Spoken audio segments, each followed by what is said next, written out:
Hello student, जैसा कि आपको पता है कि हम class 12 physics chapter 3 current electricity study कर रहे हैं। आज हम सॉल्व करने वाले हैं रेजिस्टेंस, रेजिस्टिविटी, कंडक्टिविटी और चेंज इन रेजिस्टेंस से रिलेटेड कुछ न्यूमेरिकल्स, जिनके कॉन्सेप्ट्स को हमने वीडियो लेक्चर 11 में डिटेल्स में स्टडी किया था। वहाँ हमने resistance, resistivity, conductance, conductivity, classification of material on the basis of resistivity, temperature dependence of resistivity, thermal coefficient of resistivity या फिर रेजिस्टेंस जो कि अल्फा होता है। तो इन सबसे रिलेटेड न्यूमेरिकल अब हम सॉल्व करेंगे आने वाले कुछ लेक्चर्स में। तो आज जो मेन हम सॉल्व करेंगे वो चेंज इन रेजिस्टेंस से रिलेटेड न्यूमेरिकल होंगे। जैसे कोई रेजिस्टेंस वायर है, इसकी लेंथ को हमने इंक्रीज या डिक्रीज किया तो उसका जो रेजिस्टेंस है उस पर क्या इफेक्ट पड़ेगा, जो रेजिस्टेंस है उसका कितने परसेंट चेंज होगा। तो इससे रिलेटेड कुछ न्यूमेरिकल होंगे। तो देखते हैं कुछ न्यूमेरिकल्स। सबसे पहले फर्स्ट न्यूमेरिकल देखते हैं। A wire of 10 ohm resistance is stretched to thrice its original length. एक वायर है जिसका रेजिस्टेंस गिवन है यहाँ 10 ओम, तो उसको हमने स्ट्रेच किया और उसकी ओरिजिनल लेंथ का 3 टाइम्स थ्राइस हमने उसे इंक्रीज कर दिया है। व्हाट विल बी इट, हमको इसका सॉल्व करना है। फर्स्ट न्यू रेजिस्टिविटी, इसकी रेजिस्टिविटी चेक करनी है, उसमें कितना चेंज आएगा, और हमको चेक करना है न्यू रेजिस्टेंस, उसका न्यू रेजिस्टेंस कितना होगा। ओके, तो देखिए सॉल्यूशन देखते हैं हम इसका। ओके, देखिए वायर है, उसकी हमने लेंथ को चेंज किया है। ठीक है, suppose this is a resistance wire और इसकी जो लेंथ है this is, sorry length is not given here, here is resistance, this is 10 ohm. Okay, और इसकी सपोज जो ओरिजिनल लेंथ है this is L. Okay, L इसकी लेंथ है, ओरिजिनल लेंथ। इसको हमने 3 टाइम्स इंक्रीज कर दिया, 3 टाइम्स इंक्रीज कर दिया इसकी लेंथ को, मीन्स 3L कर दिया इसकी लेंथ को। तो इसका रेजिस्टेंस और रेजिस्टिविटी हमको बताना है। सपोज दिस इज R1, तो हमको R2, और सपोज देखिए वायर है तो किसी एक मटेरियल का है, तो यही वायर है, इस वायर को तो हमें चेंज नहीं करना, बस इसकी लेंथ को चेंज करना है। मीन्स इसकी जो रेजिस्टिविटी होगी, जिस भी मटेरियल का ये बना होगा, सपोज इसकी जो रेजिस्टिविटी है वो रो है। तो रेजिस्टिविटी कब चेंज होती है? रेजिस्टिविटी मटेरियल को चेंज होने पर चेंज होती है। अगर किसी मटेरियल का वायर है, उसकी लेंथ को इंक्रीज कर लो, डिक्रीज कर लो, उससे कोई फर्क नहीं पड़ेगा। तो रेजिस्टिविटी इसकी जितनी है उतनी ही रहेगी। तो फर्स्ट जो है न्यू रेजिस्टिविटी के बारे में अगर हम लिखना चाहें तो क्या लिखेंगे? First, no change in resistivity, no change in resistivity, in resistivity. Okay, तो रेजिस्टिविटी पर कोई भी चेंज नहीं आएगा। और वैसे भी रेजिस्टिविटी का फॉर्मूला क्या होता है? Rho equals to m/n/e² tau. Okay, तो यहाँ पर लेंथ से रिलेटेड कोई भी टर्म है ही नहीं, तो no effect on resistivity, resistivity पर कोई भी इफेक्ट नहीं आएगा। ठीक है, केवल हमने यहाँ पर इसकी लेंथ को 3 टाइम्स इंक्रीज कर दिया है ओनली। ओके, बस अब हमको यहाँ चेक क्या करना है। सेकेंड सॉल्यूशन देखते हैं इसका। न्यू रेजिस्टेंस क्या होगा? Okay, new resistance. देखिए हमने जब इसके कॉन्सेप्ट्स पढ़े थे वीडियो लेक्चर 11 में रेजिस्टिविटी से रिलेटेड, तो वहाँ हमने आपको एक फॉर्मूला बताया था। फॉर्मूला क्या था कि अगर हम किसी वायर की लेंथ को n टाइम्स इंक्रीज कर दें, n टाइम्स इंक्रीज कर दें किसी वायर की लेंथ को, सपोज L2 इज NL1। ठीक है, कोई वायर है जिसकी लेंथ L1 है, तो उसकी लेंथ को हमने n टाइम्स इंक्रीज कर दिया या डिक्रीज कर दिया, तो उसका जो एरिया ऑफ क्रॉस सेक्शन है वो उतने ही टाइम्स डिक्रीज हो जाता है। Means area of cross section को n से डिवाइड कर देते हैं। ये चीज़ हमने वहाँ देखी थी। साथ ही हमने देखा था जो R2 है, जो न्यू रेजिस्टेंस है, वो हो जाता है n² times of initial resistance. तो ये सारे फॉर्मूले हमने वहाँ पर देखे थे। ठीक है, तो आपको याद भी होंगे, वहाँ इनका प्रूफ भी दिखाया था हमने। ठीक है, इसे तो लेके चलते हैं। इफ़ दिस इज, इफ़ के साथ चलेगा ये तो। Okay, if L2 is NL1, तो इसके साथ एरिया ऑफ क्रॉस सेक्शन में क्या चेंज आएगा और रेजिस्टेंस में क्या चेंज आएगा। तो ये सारी चीज़ें हमने वहाँ डिटेल में स्टडी की थी। वैसे भी मैं थोड़े से शॉर्ट में इसका बता देता हूँ आपको कि अगर हम किसी वायर को लेते हैं, सपोज एक वायर हमने लिया जिसकी लेंथ L है, तो L1 इक्वल्स टू L और L2 equals to n times हमने उसकी लेंथ को चेंज कर दिया, इंक्रीज कर दिया या डिक्रीज कर दिया। ओके, n टाइम्स इंक्रीज या डिक्रीज कर दिया, तो उसका जो वॉल्यूम है, वायर है सपोज ये, ओके, इसकी लेंथ L है और NL कर दिया, तो इसका जो वॉल्यूम है, ठीक है, इसका जो वॉल्यूम है ये थोड़ा सा पतला हो जाएगा। मीन्स सिंपल सी बात तो ये है, इंक्रीज करेंगे तो इसकी एरिया ऑफ क्रॉस सेक्शन कम हो जाएगा, बट इसका जो वॉल्यूम है वो चेंज नहीं होगा, ओके, इसका जो वॉल्यूम है वो चेंज नहीं होगा, वॉल्यूम में कोई भी चेंज नहीं आएगा, वॉल्यूम तो जितना है उतना ही रहने वाला है। इसका L से NL कर दिया हमने, तो वॉल्यूम V1 और V2 दोनों ही सिचुएशन में, कंडीशन में क्या रहेगा, सेम रहेगा। तो वॉल्यूम सपोज इसका एरिया ऑफ क्रॉस सेक्शन शुरू में A था और ये हो गया अब A2, ओके। तो वॉल्यूम क्या होता है, area of cross section into length, A1L1 equals to A2L2।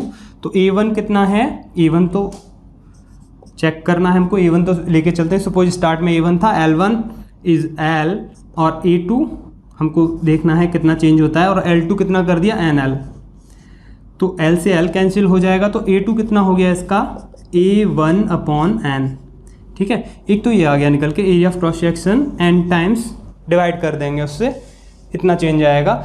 और बात करें कि रेजिस्टेंस में, रेजिस्टेंस का क्या होगा, तो रेजिस्टेंस इसका इनिशियल R1 है इस L1 या L लेंथ पर, R1 इक्वल्स टू रो, इसकी रेजिस्टिविटी जो चेंज होगी नहीं, इसकी भी रो रहेगी, इसकी भी रो रहेगी resistivity, okay, rho, no change in resistivity.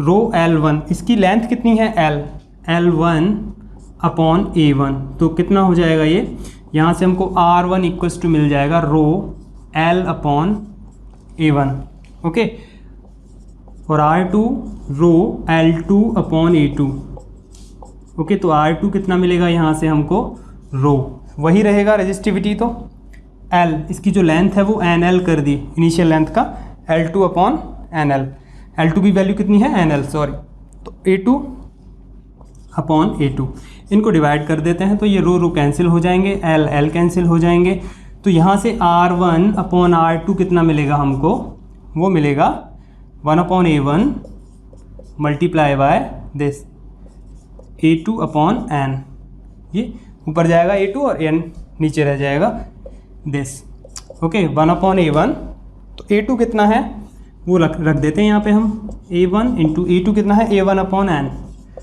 A1/N, already एक N है ही, तो A1 से A1 कैंसिल हो जाएगा, ये हो जाएगा 1/N square, 1/N square, so R1/R2 equals to 1/N square, या फिर कहें R2 equals to N square R1, means उसका रेजिस्टेंस N स्क्वायर टाइम्स हो जाता है। तो ये इसका प्रूफ हो गया, सिंपल, ओके। शॉर्ट में ये डिटेल्स में कैसे भी समझ लीजिए आप इसे, मैं इसको यहाँ से रिमूव कर देता हूँ इस पार्ट को, ओके।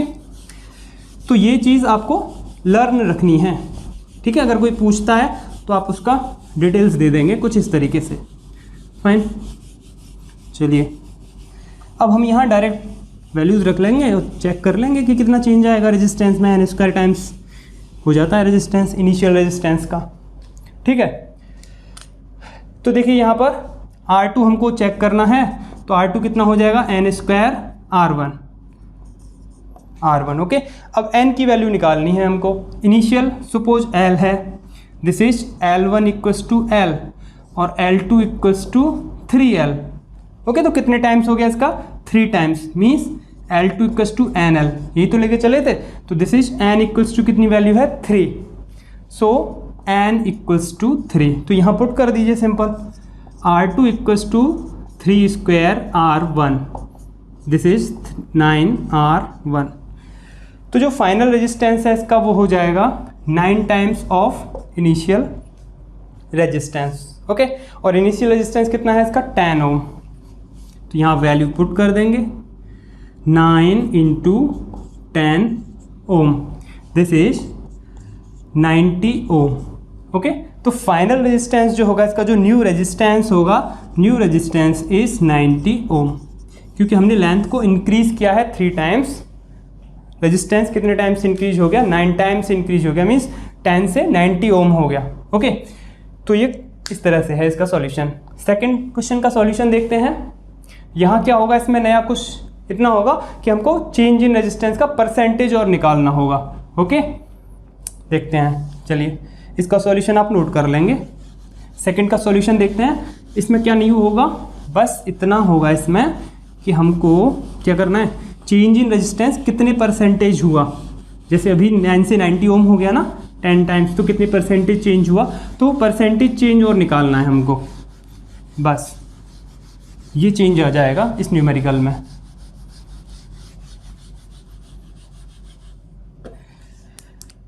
Solution numerical 2।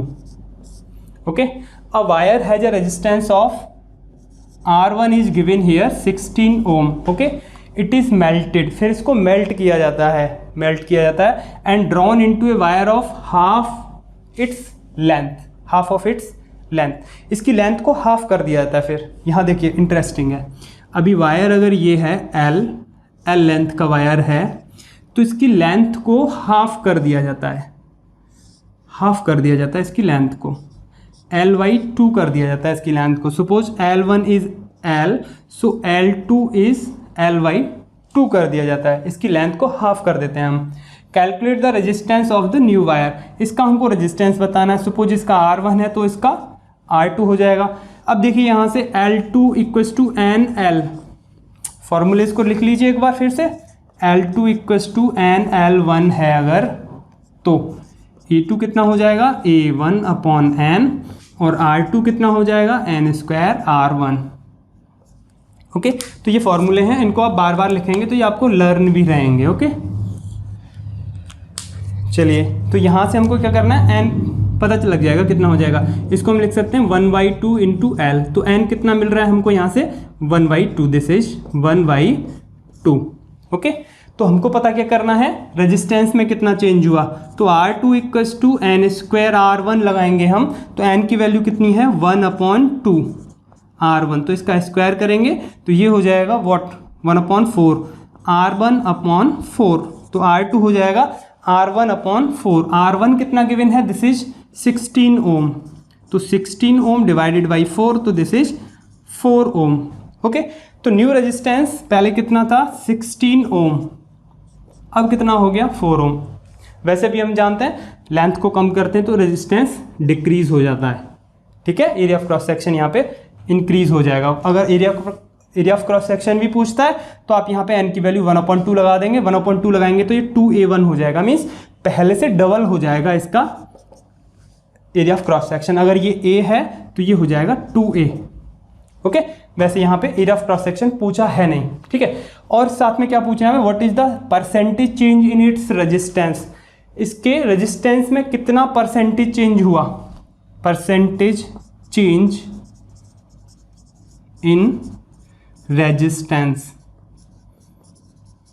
ओके, इसको हम क्या कहते हैं, फ्रैक्शनल चेंज भी कहते हैं। ठीक है, फ्रैक्शनल चेंज मल्टीप्लाई बाई 100 कैसे निकालते हैं इसको, फ्रैक्शनल चेंज मल्टीप्लाई बाई 100, या फिर क्या relative change multiply by 100, delta R/R, ये हो गया फ्रैक्शनल चेंज मल्टीप्लाई बाई 100, तो परसेंटेज आ जाएगा, है ना। Fractional change means final resistance minus initial resistance, या फिर जो भी चेंज हुआ है रेजिस्टेंस में, इंक्रीज या डिक्रीज, वो लगाना है हमको delta R/ initial resistance.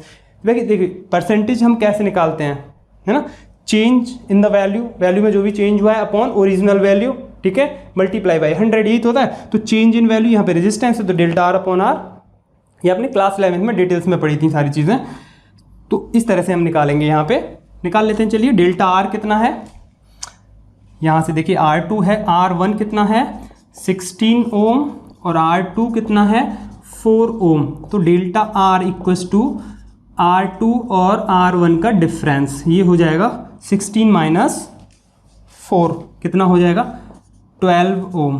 Okay, 12 ओम हो जाएगा, तो यहाँ पे हम रख देंगे वैल्यूज 12 इनिशियल रेजिस्टेंस कितना था R1 था 16 ओम, 16 ओम मल्टीप्लाई बाई 100। इसको सॉल्व कर लेते हैं हम यहाँ पे, तो this is 4 × 3 = 12 and 4 × 4 = 16, and this is 4 × 2 = 8 and 4 × 5 = 20 and 25 × 3 = 75. This is in percentage.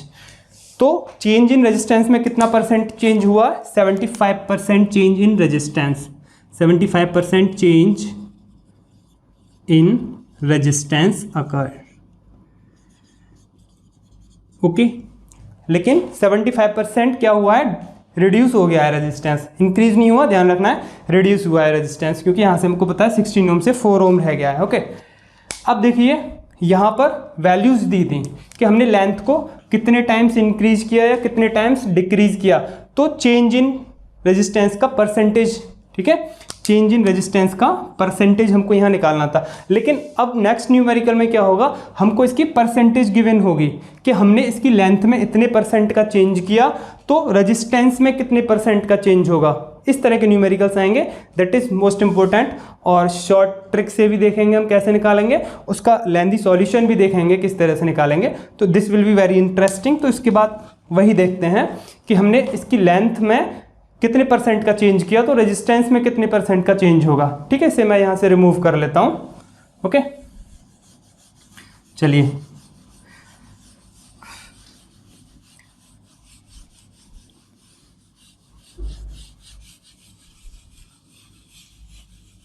एक दो न्यूमेरिकल भी हम उसके नोट कर लेंगे। तो न्यूमेरिकल थर्ड देखते हैं यहाँ पे हम, a cylindrical wire is stressed to increase its length by 1%, calculate the percentage increase in resistance. तो यहाँ पर जो लेंथ का चेंज है वो परसेंटेज में है और हमको चेंज इन रेजिस्टेंस परसेंटेज में कैलकुलेट करना है।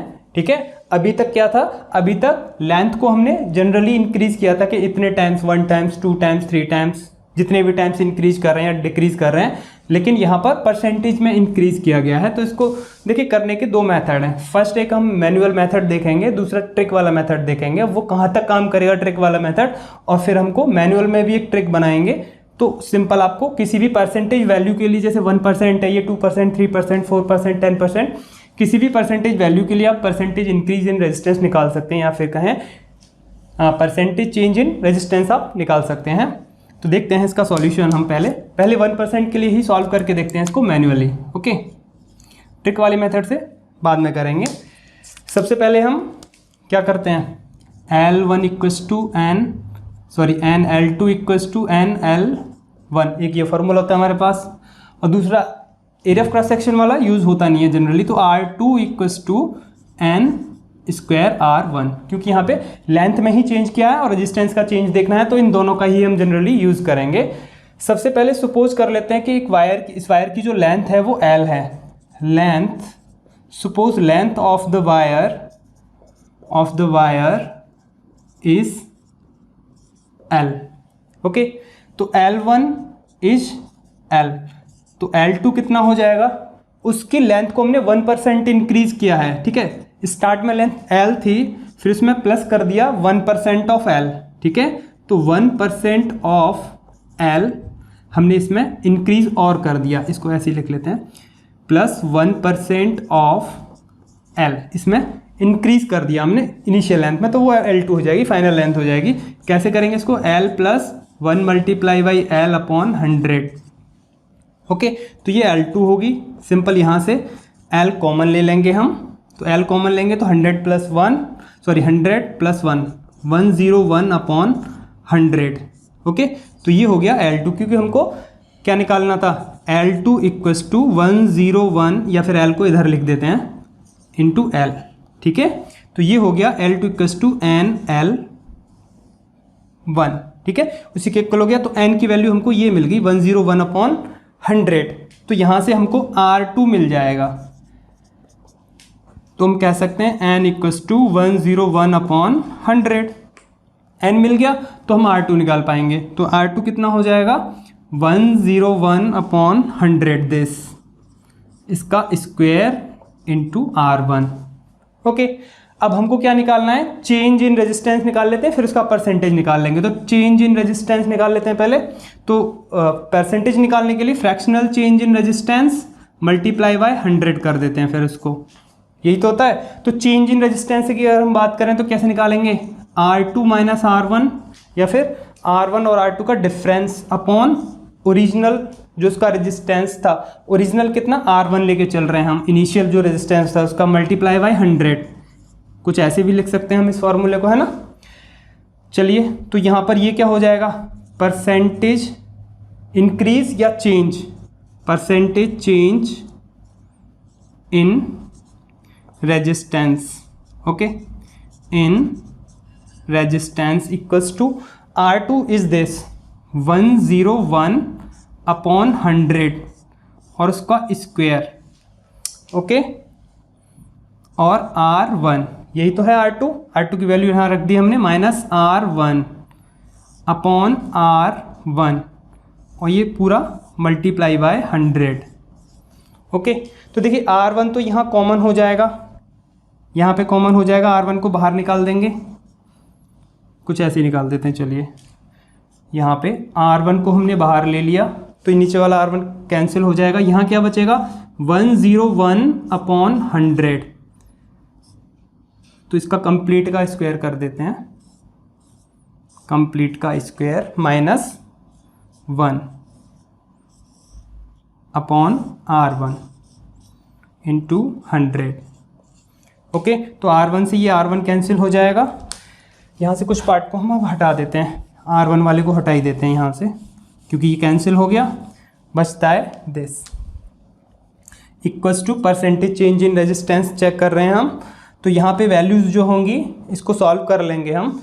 कैसे सॉल्व करेंगे इसको, 101 और मल्टीप्लाई बाई 101, इसको आप मल्टीप्लाई करेंगे तो यहाँ मैं इसका डायरेक्ट रिजल्ट लिखे देता हूँ अपॉन 10,000, हाँ 100 मल्टीप्लाई 100 तो ये 10,000 हो जाएगा, ओके, माइनस 1 और मल्टीप्लाई बाय 100।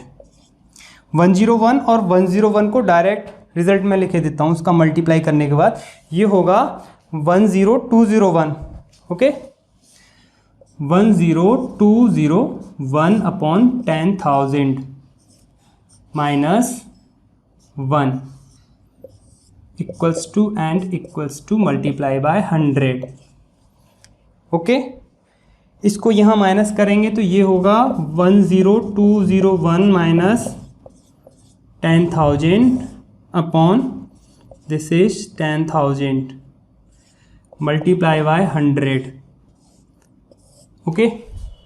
तो यहाँ पर जो ये वैल्यू है इसको थोड़ा सा और ऊपर करके चलते हैं, हम यहाँ पे लिख लेते हैं, चलिए 10,201 माइनस करेंगे 10,000 तो कितना बचेगा 201 अपॉन ये 100 से इतना कैंसिल हो जाएगा तो यहाँ 100 बचेगा, ओके। तो 201 अपॉन 100 बचेगा यहाँ पे दिस, तो इतना आएगा, ओके। किसके इक्वल चल रहे हैं हम, change in percentage change in resistance, तो this is what, percentage change in resistance, okay, this is percentage change in resistance. तो कितनी आएगी इसकी वैल्यू, इसे डिवाइड करेंगे तो 2.01%, ओके, दिस इज आंसर। तो रेजिस्टेंस में इतना चेंज हो जाएगा, कितना चेंज 2.01%, ठीक है। तो ये 1% के लिए हमने किया है। अगर देखिए अगर हम इसको करते 2% के लिए, ठीक है, अगर हम इसे 2% के लिए चेक करते तो यहाँ पे देखिए क्या होता, दिस इज 2 होता, यहाँ पे 2 हो जाता 2% ऑफ एल, ठीक है, ये 2% ऑफ एल होता था, यहाँ पे भी 2 आता, एक यहाँ पे 2 आता, तो फिर ये हो जाता 102, ओके। 102 होता तो एन कितना हो जाता 102 दिस, जब ये 102 हो जाए तो जहाँ भी 101 है वहाँ कितना हो जाएगा 102, 2% के लिए अगर हम इसे करें तो किसके लिए 2% के लिए, ठीक है। तो जहाँ भी 101 है वहाँ 102 हो जाएगा, बिल्कुल ऐसे ही करेंगे सॉल्व, ठीक है, 102, लेकिन ये वाली वैल्यू कुछ और आएंगी, फिर ये वैल्यू नहीं रहेंगी, ठीक है, ये वैल्यू नहीं रहेंगी, फिर आप इसे आगे सॉल्व करेंगे, लेकिन सॉल्व करने का जो मेथड है वो यही रहेगा 2% के लिए, ऐसे 3% के लिए। तो जो मेन इक्वेशन है वो कौन सी है, वो कौन सी इक्वेशन है दिस, ठीक है, 102 अपॉन 100 स्क्वायर माइनस 1, या फिर पहले कितना था ये 1 के लिए 1 था, ठीक है, 101 था अगर 1% की बात कर रहे होते थे तब, ठीक है। तो यहीं से हम इसकी शॉर्ट ट्रिक निकाल लेते हैं। कैसे निकालेंगे शॉर्ट ट्रिक, कि चेंज इन रेजिस्टेंस हमको फाइंड आउट क्या करना है, हमको फाइंड आउट करना है percentage change in resistance, percentage change in resistance कितना आएगा निकल के, वो आएगा यहाँ से 101 है मीन्स 100 प्लस एक्स, अगर हमने लेंथ में x% का चेंज किया है तो 100 प्लस एक्स अपॉन 100, इसका स्क्वायर, ऊपर वाले का इसका भी स्क्वायर होगा और इस 100 का भी स्क्वायर होगा, -1। ये देखिए ये वाली इक्वेशन सब में कॉमन यहीं पे आएंगे आप। 2% चेंज करेंगे मीन्स x जब 2 होगा लेंथ में तो यहाँ 102 हो जाएगा, तो मीन्स 100 में +1 तो 100 में प्लस x, सिंपल यही। 100 में 4% चेंज करेंगे तो यहाँ 104 आएगा, मीन्स 100 + 4, तो जितना चेंज कर रहे हैं दैट इज 100 + x। अगर यहाँ हम चेंज करते हैं x% का, किसमें, लेंथ में, तब ये फॉर्मूला बनेगा, ठीक है। 100 में ही तो हर बार ऐड होना है, 1% तो 101, 2% तो 102, 3 तो 103, 4 तो 104, 5 तो 105, this okay multiply by 100, this complete is multiply by 100, multiply by 100, this complete is multiply by 100। तो आप इसको लर्न रखेंगे बस। ये क्या बताएगा आपको, परसेंटेज चेंज इन रेजिस्टेंस, ये फॉर्मूला बताएगा आपको, percentage change in resistance. Okay, सभी के लिए आप इससे निकाल पाएंगे, किसी भी वैल्यू के लिए निकालें आप। तो देखिए एक चीज़ और मैं आपको यहाँ बता देता हूँ कि जो वैल्यूज़ हैं इससे आप जब निकालेंगे ना, वैल्यूज़ किसकी, चेंज इन रेजिस्टेंस में जो भी चेंज हुआ है, तो मैं यहाँ से इस चीज़ को तो रिमूव कर लेता हूँ, आप इसे नोट कर लेंगे इसका सॉल्यूशन। कुछ मैं डायरेक्ट रिजल्ट लिख देता हूँ 1 to 10 के, 1 to 10, ओके। तो यही इक्वेशन आपको काम में आएगी यहाँ पे। 1 to 10 के कुछ डायरेक्ट रिजल्ट लिख देता हूँ मैं, कैसे, देखिए 1 to 10, अगर आपने x% चेंज किया है in length, this is change in length, okay, यही तो है। If change in length is this, then percentage change in resistance ये होगा, ओके।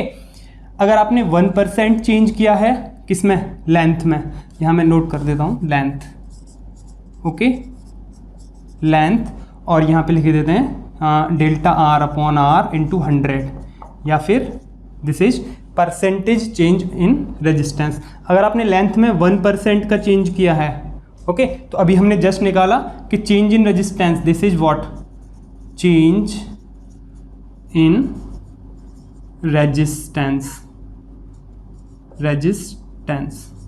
ओके। 1% का चेंज अगर आपने लेंथ में किया तो रेजिस्टेंस में कितना चेंज हुआ था, अभी हमने जस्ट कैलकुलेट किया था 2.01। तो आपको क्या करना है, 1 का डबल करना है 2, ठीक है, और फिर इस 1 का स्क्वायर करना है, 1 का स्क्वायर 1 ही आएगा, उसको 2 डिजिट के साथ लिखना है, तो वो 0.01 कुछ इस तरीके, अभी समझ आएगा आपको। 2% है तो 2 का स्क्वायर करना है आपको, 4 हो गया, सॉरी 2 का डबल करना है, पहले जितने परसेंट लेंथ है उसका डबल कर देना है, 2 का डबल करना है, 4 हो गया, पॉइंट के साथ 2 का स्क्वायर करिए, 4 हो गया, 4 को फिर 2 डिजिट के साथ लिखिए तो 4.04%, कुछ इतना आएगा, ठीक है। 3% अगर चेंज होता है लेंथ में तो 3 का डबल कीजिए 6 पॉइंट, फिर 3 का स्क्वायर कीजिए 9, तो 9 को 2 डिजिट के साथ लिखेंगे तो 0.09%, इतने आंसर आएगा। आप ये वैल्यूज इसमें लगा के चेक कर लीजिए, या फिर मैनुअली कंप्लीट को चेक कर लीजिए, तो यही रिजल्ट आने वाला है। मैं आपको बता रहा हूँ, आप सॉल्व कर लेना, मैंने सॉल्व कर लिया है पहले, मैं डायरेक्ट लिख दे रहा हूँ, बार बार यहाँ दिखाने की जरूरत नहीं है। बस आप इस इक्वेशन में x कीजिए 1 2 3 4 5 ऐसे रखते जाएंगे और ये रिजल्ट आपको मिलते जाएंगे, ठीक है। 4% है तो है ये कितना, 4 का डबल करेंगे 8 पॉइंट, 4 का स्क्वायर करेंगे 16, तो यहाँ अपने आप ही ये 2 डिजिट में आ रहा है 8.16। 5% है तो 5 का डबल करेंगे 10 पॉइंट, 5 का स्क्वायर करेंगे 25, ये अपने आप में ही 2 डिजिट में है, ठीक है। 5%, 6% है तो 6 का डबल करेंगे आप, 6 2 जा 12, 0.6 का स्क्वायर करेंगे तो 36, अपने आप में ही ये 2 डिजिट में है। 7 का स्क्वायर करेंगे, सॉरी 7 का डबल करेंगे पहले 14.7 का स्क्वायर करेंगे 49, ओके, ये परसेंटेज में 7 का स्क्वायर 49 2 डिजिट में होगा ऑलरेडी। तो 8% चेंज करेंगे तो 8 का डबल करेंगे 16.88 जा 64%, दिस इतने आएगा। 9 करेंगे तो ये आएगा 9 का डबल 18.99 जा 81%, ओके। लेकिन 10 करेंगे तो 10% करेंगे आप तो इसका रिजल्ट आएगा इसी फॉर्मूले से निकालेंगे आप तो 21%। तो यहाँ पे ट्रिक काम नहीं करेगी, ये वाली जो एक पैटर्न बन रहा था यहाँ तक वो पैटर्न इसमें नहीं यहाँ पे काम करेगा, ठीक है।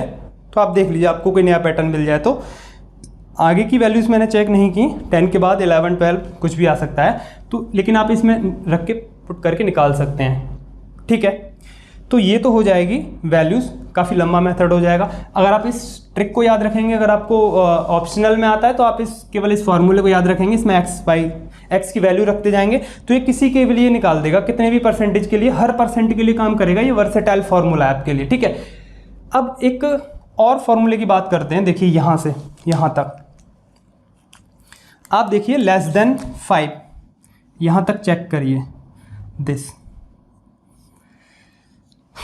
1% का जस्ट डबल 2.01 बहुत ज़्यादा वैल्यू नहीं है पॉइंट के बाद। ऐसे यहाँ पे पॉइंट के बाद 0.04 बहुत ज़्यादा वैल्यू नहीं है, यहाँ पे भी 6 के बाद बहुत ज़्यादा वैल्यू नहीं है, 8 के बाद भी यहाँ 0.16 है। लेकिन 5% पे देखते हैं तो 10.25 लगभग 25% और ऐड हो रहा है इसके जस्ट डबल में। तो लेकिन यहाँ से लेकर हम यहाँ देखते हैं तो ये बस यहाँ पे कितना है 2 × x%, ओके। अगर हमने लेंथ में x% का चेंज किया तो जस्ट डबल कर दीजिए आप उसका। 1% है तो 2% हो गया आंसर, 2% है तो 4% हो गया, 3% है तो 6% हो गया, 4% है तो 8% हो गया। लेकिन ये कब काम करेगा? When x is less than 5। When x is less than 5 तो हमको क्या निकालना है? परसेंटेज चेंज इन r। तो आप कैसे, इन रेजिस्टेंस, तो आप कैसे निकालेंगे इसको? 2x, बस 2x कर दीजिए आप उसका। लेकिन पॉइंट के बाद भी कुछ वैल्यू है, एग्जैक्ट तो ये होगा लेकिन आप 2x भी कर सकते हैं, तो ये अप्रॉक्सीमेट चल जाएगा आपका। अगर आपको वो वैल्यू मिल रही है, वहां पे पॉइंट वाली वैल्यू नहीं मिल रही है आपको ऑप्शन में, तो आप उसका जस्ट डबल कर दीजिए। कब तक? केवल 5 तक। ये कब तक काम करेगा? x की वैल्यू 1%, 2%, 3%, 4% या 5% होगी, तब तक ये काम करेगा आपके लिए, ठीक है। लेकिन ये आया कहाँ से? इसका एक ये भी देख लीजिए, इसका भी एक प्रूफ है कि ये 2x होता है। किसके लिए? When x is less than 5, जब हम लेंथ में 5% से कम का चेंज कर रहे हो, ठीक है, उस टाइम पे ये काम करता है। लेकिन इसका छोटा सा एक प्रूफ भी है। कैसे? देखिए r इक्वल्स टू क्या होता है, यहां से मैं इसे रिमूव कर देता हूं इस पार्ट को। r equals to rho L upon A से, ठीक है, r equals to rho L upon A. r equals to rho L upon A, पढ़ा है आपने ये फॉर्मूला, अच्छी तरह से जानते हैं आप इसे। यहाँ पे अगर हम देखिए इसकी लेंथ से मल्टीप्लाई कर लेते हैं न्यूमरेटर और डिनोमिनेटर में, वॉल्यूम हो गया a इंटू एल, तो rho L square upon a into L क्या हो गया? Area of cross section multiply by length, meter cube हो जाएगी इसकी यूनिट, तो this is volume, okay, volume of the wire. तो r इक्वल्स टू हमको मिलता है यहाँ से rho L square upon volume, ठीक है। अब हमको क्या निकालना है? यहाँ पे चेंज इन रेजिस्टेंस निकालना है, मीन्स हमको delta R percentage change in resistance निकालना है, तो delta R upon R multiply by 100 ये निकालना है हमको यहाँ पर। क्लियर है बात? तो देखिए यहाँ हम क्या, कौन सा मेथड यूज करेंगे? देखिए आपने क्लास 11th में पढ़ा था एक z equals to if a power p b power q upon c power r। अगर इस तरह से कोई इक्वेशन गिवन है और वहाँ हमको चेंज, परसेंटेज चेंज निकालना है, ठीक है, परसेंटेज एरर वाले चैप्टर में, ठीक है, परसेंटेज चेंज निकालना है, तो हम निकालते थे delta z upon z multiply by 100 equals to what?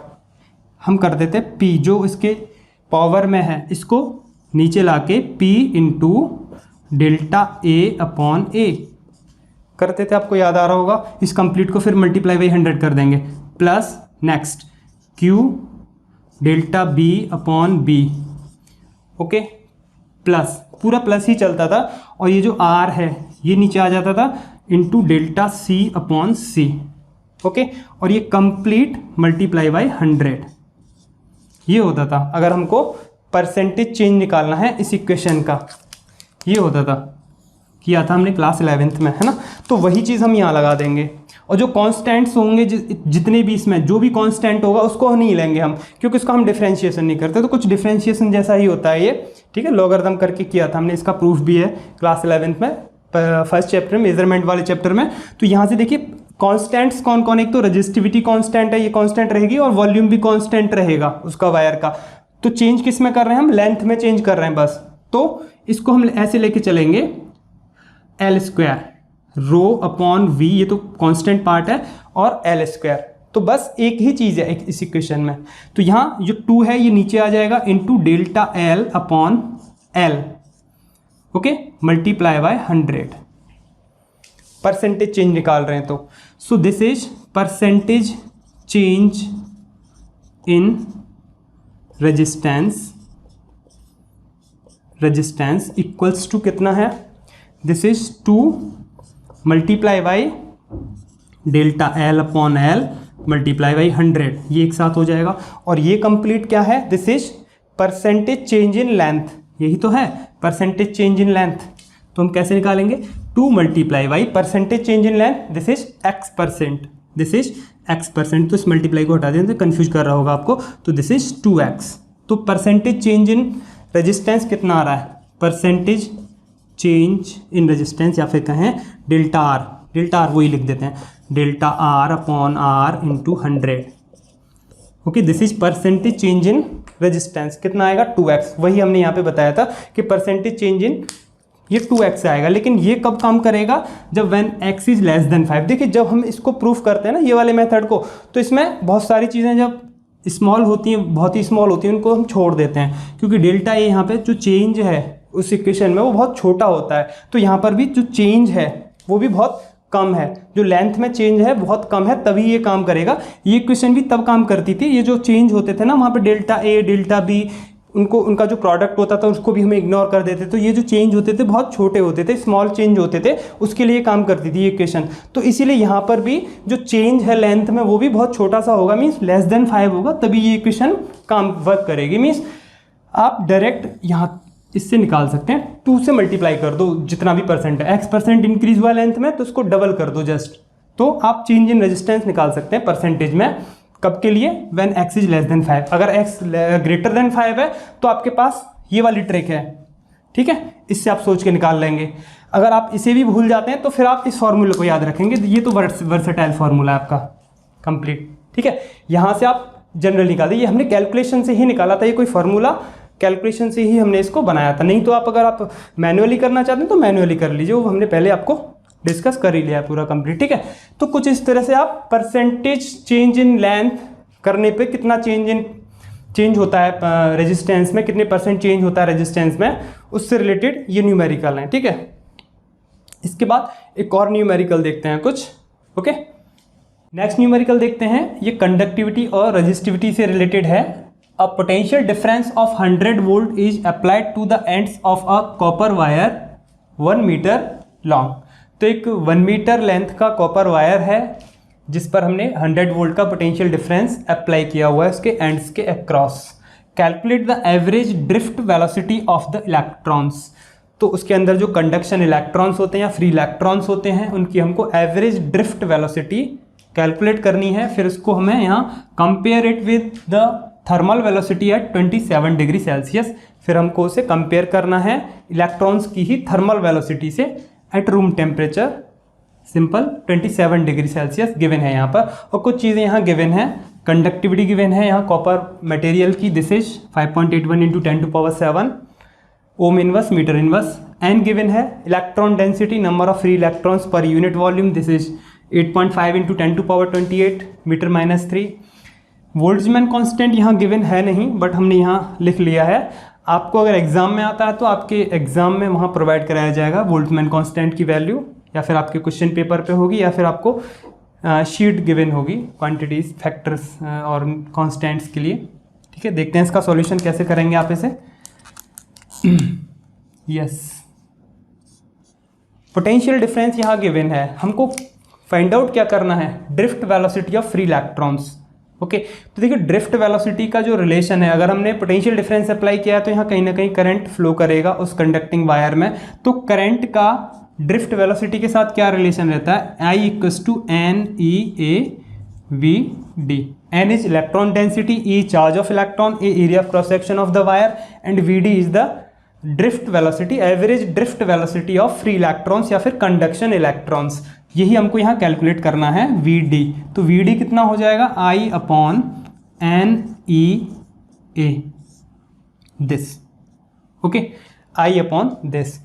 यहाँ गिवन क्या है हमारे पास, पोटेंशियल डिफरेंस गिवन है यहाँ, okay, potential difference V given है, कितना है 100 वोल्ट, V इज 100 वोल्ट, और उसकी लेंथ भी गिवन है वायर की, कितनी है 1 मीटर लॉन्ग है, ओके। तो यहाँ हम I को रिप्लेस कर देते हैं V अपॉन R से, बिकॉज ऑफ V तो हमको पता है तो I तो हम पता कर नहीं पाएंगे, तो I को पता करने, I को तो गिवन है ही नहीं, तो I को पता करने के लिए V अपॉन R करना होगा, सिंपल। तो V गिवन है इसीलिए V अपॉन R ही कर लेते हैं पहले, फिर R को भी देखते हैं, रेजिस्टेंस भी गिवन है नहीं यहाँ पे हमारा, ओके, रेजिस्टेंस भी यहाँ गिवन है नहीं, ओके। चलिए I equals to V upon N E A R, ठीक है। तो V अपॉन आर यूज़ कर लिया, I equals to V equals to I R, ohm's law से, ओके।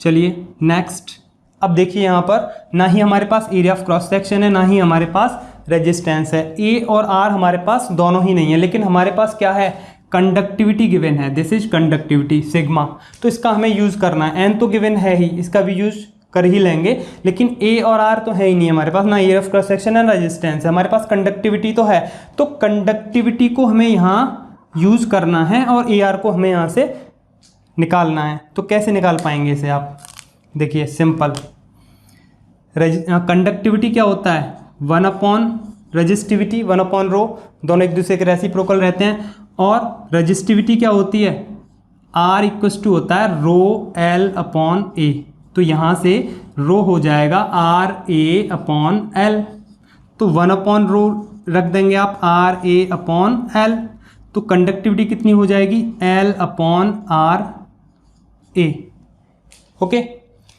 तो हमको RA मिल रहा है यहाँ पे, तो हम इस RA को रिप्लेस कर लेते हैं सिग्मा से और L से, क्योंकि हमारे पास L भी है और सिग्मा भी है, कंडक्टिविटी भी है, तो sigma equals to L upon RA, okay. So RA will equals to L upon sigma, ये पुट कर देते हैं हम यहाँ पर AR की जगह, या फिर कहें RA की जगह पे, ओके। चलिए V upon N E, RA कितना है, L अपॉन सिग्मा, तो L नीचे आ जाएगा और सिग्मा ऊपर चला जाएगा, इसकी जगह हम L अपॉन सिग्मा रखेंगे, तो ठीक है।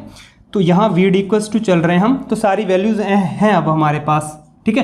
पुट कर लेते हैं, V is 100 volt, 100 multiply by sigma, sigma is conductivity of copper wire, कितना है 5.81 multiply by 10 to power 7, okay, upon what, N number density of electron density sorry 8.5 into 10 to power 28, E charge of electron 1.6 into 10 to power -19, okay.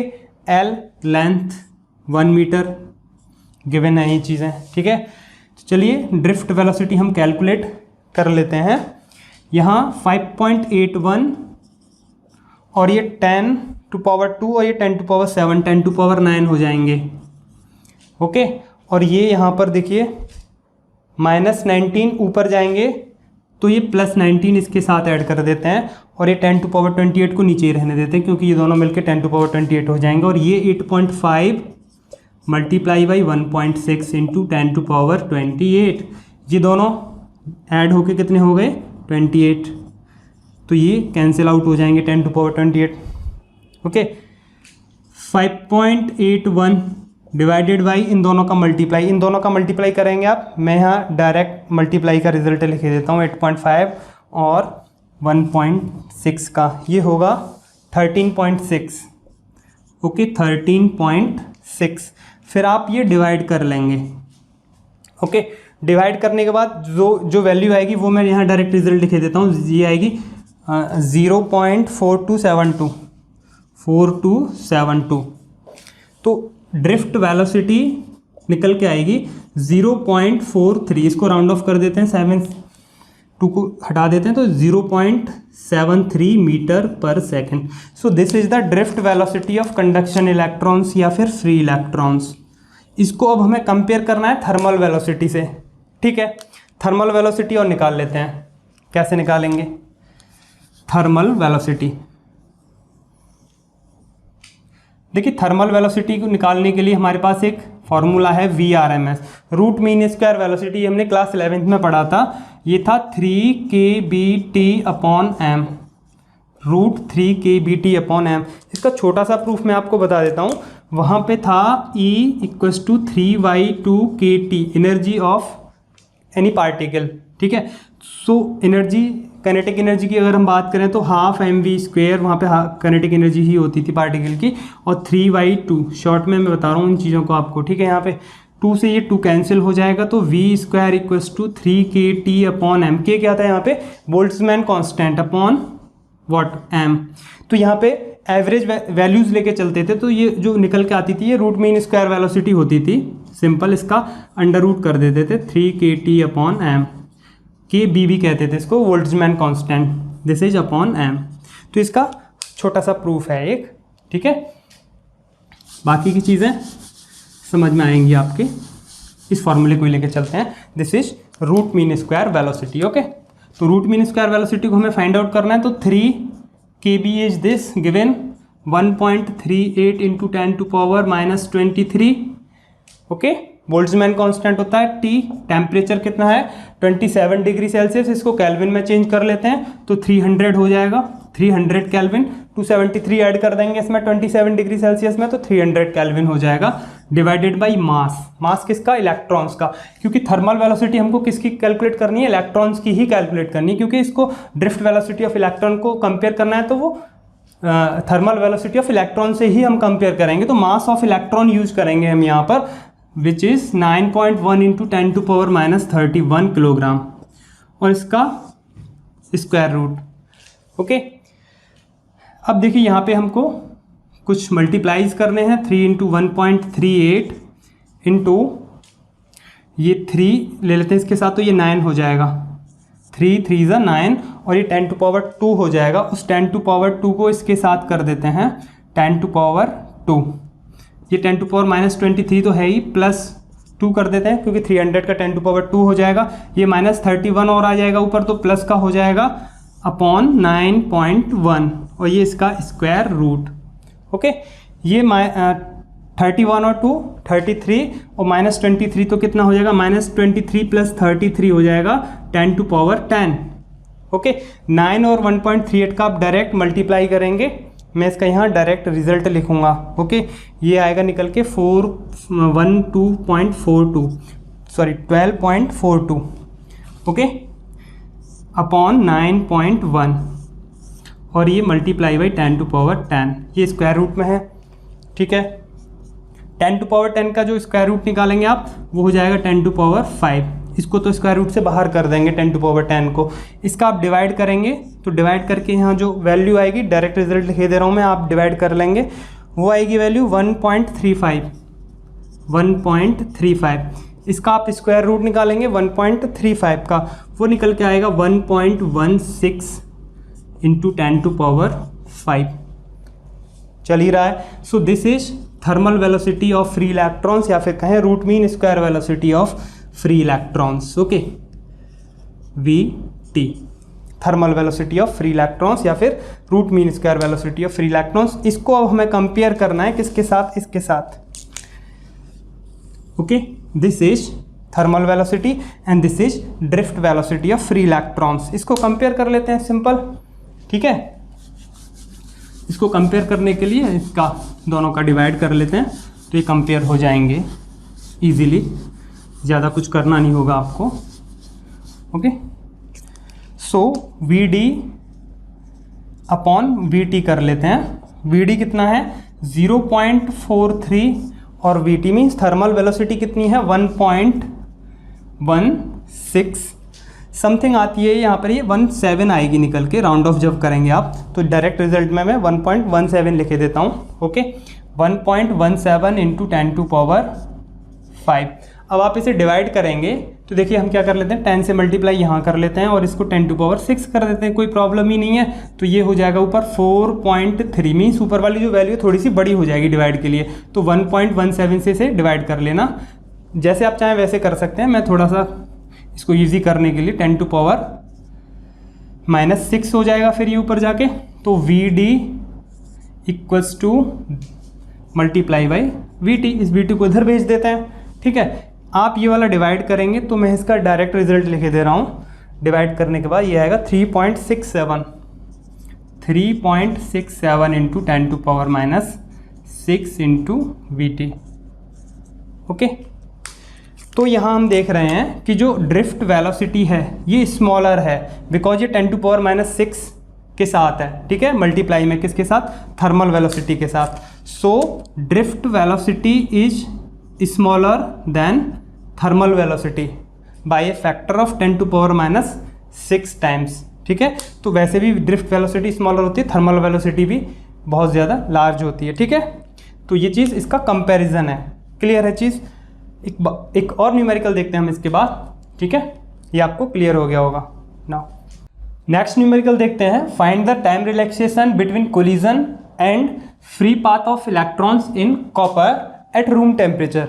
तो हमको जो copper material होता है उसमें हमको relaxation time find out करना है, जो फ्री इलेक्ट्रॉन्स का रिलैक्सेशन टाइम होता है, जितनी टाइम वो रिलैक्स रहते हैं इलेक्ट्रॉन्स, ठीक है। और हमको फ्री पाथ पता करना है, ठीक है। फ्री पाथ जो दो कोलिजन के बीच का जो पाथ होता है टकराए बिना, इलेक्ट्रॉन्स जो जितना भी पाथ ट्रेवल करते हैं वो फ्री पाथ हमको यहाँ पर कैलकुलेट करना है कॉपर मटेरियल के लिए, ठीक है। कुछ चीज़ें भी यहाँ पर गिवन है, रजिस्टिविटी गिवन है कॉपर वायर की, ठीक है, या फिर कॉपर मटेरियल की, this is 1.7 into 10 to power 8 ohm metre.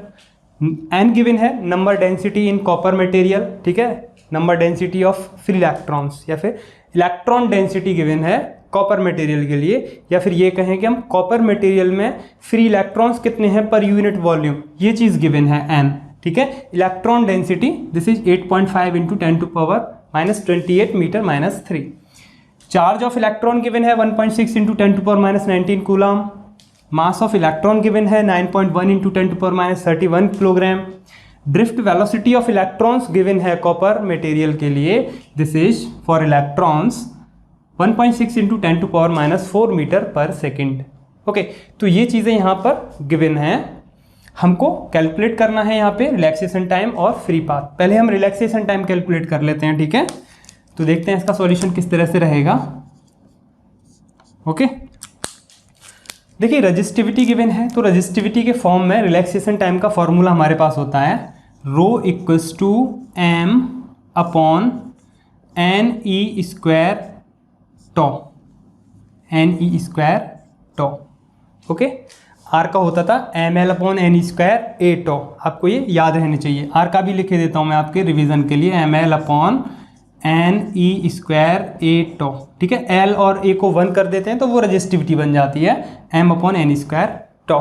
तो ये लर्न रहना चाहिए आपको ये फार्मूले, ठीक है। इसका वैसे यहाँ पे यूज़ है नहीं तो इसे मैं यहाँ से रिमूव कर लेता हूँ। तो rho equals to this, mass of electron use करेंगे यहाँ पे, एन इलेक्ट्रॉन डेंसिटी होता ही है, बाकी की चीज़ें हमें यहाँ पे पता है, रो पता है, टो पता नहीं है, तो यहाँ से टो कितना हो जाएगा ME mass of electron upon NE square और रो वैल्यूज़ रख देते हैं डायरेक्ट। मास ऑफ इलेक्ट्रॉन पता ही है और गिवन भी है 9.1 into 10 to power -31 kilogram, and electron density is given 8.5 into 10 to power -28 multiply E square, charge of electron 1.6 into 10 to power -19 और इसका square, okay, multiply by rho. Copper के लिए resistivity is given 1.7 into 10 to power 8। तो आपको relaxation time मिल जाएगा, यही होता है रिलैक्सेशन टाइम, पता है आपको रिलैक्सेशन टाइम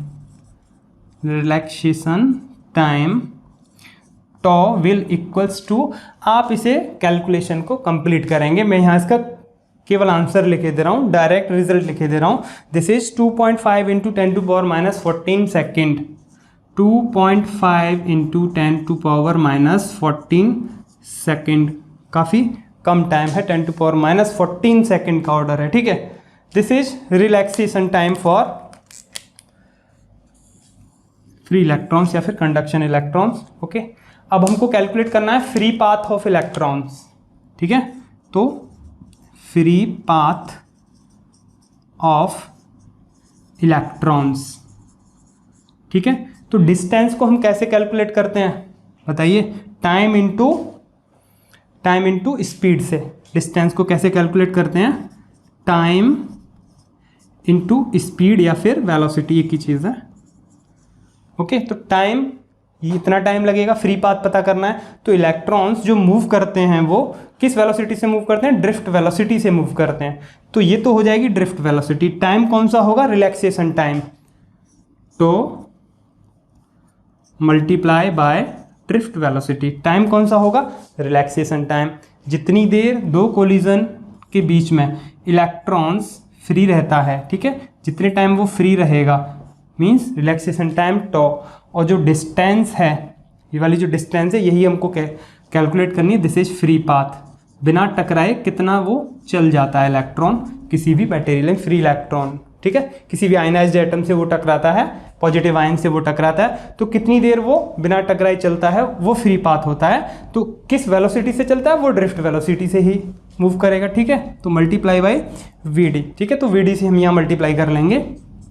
तो टो कितना है, दिस इज 2.5 इंटू 10⁻14 और जो वी है this is 1.6 into 10⁻4 metre per second. लिखने की ज़रूरत है नहीं, तो वैसे भी आंसर जो आएगा वो किस में आएगा, फ्री पाथ है तो मीटर में ही आएगा। आप इसे सॉल्व करेंगे, 2.5 और 1.6 का मल्टीप्लाई करेंगे और सारी चीज़ें मैं यहाँ पे केवल डायरेक्ट रिजल्ट लिखे देता हूँ, ओके। वो होगा 4.0 इंटू 10⁻18, ओके। 4.0 इंटू 10⁻18 और ये जो फ्री पाथ है ये किस में होगा, मीटर में। This is the answer number 2। This is free path. एक आंसर ये हो गया, एक आंसर ये हो गया। This is free path, free path of electrons, okay, of electrons. तो ये कुछ न्यूमेरिकल्स थे on the basis of resistance, resistivity, conductivity, relaxation time, free path और change in resistance, percentage change in resistance, इससे related ये numericals थे, ये हमने सॉल्व किया। So thank you for today.